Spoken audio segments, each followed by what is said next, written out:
ইয়াউমা ইয়াখরুজুনা মিনাল আজদাসি সিরাআ কাআন্নাহুম ইলা নুসুবিন ইউফিদুন।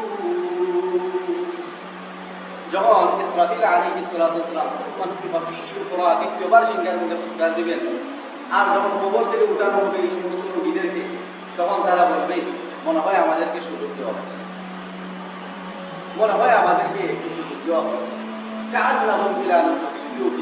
যেন আমরা কল্যাণের কাজ করতে পারি, যেন আবার আমরা আল্লাহর হুকুম আহকাম বিধিবিধান এগুলো মানতে পারি।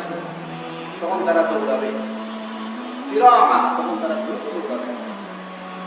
কিন্তু যখন জানতে পারবে যে না, এই সুযোগ তো আর নেই, সুযোগ তো দুনিয়াতে ছিল, সুযোগ তো আমার 60 বছর 70 বছরে ছিল, কিন্তু এখন তো আর সুযোগ নাই,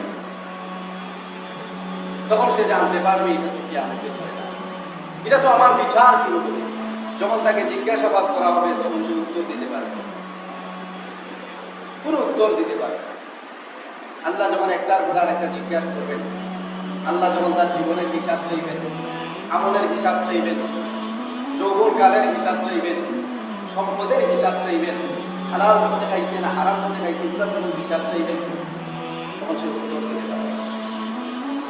তখন আল্লাহ বলবেন ফেরেশতাদেরকে, ফুতুহু, তাকে ধরো, ফাকুল্লু, জাহান্নামের বেরি পড়া, সুম্মাল জাহিমা সল্লু, তারপরে টেনে হেঁচড়ে এই পাপিষ্ঠ নাফরমানকে জাহান্নামে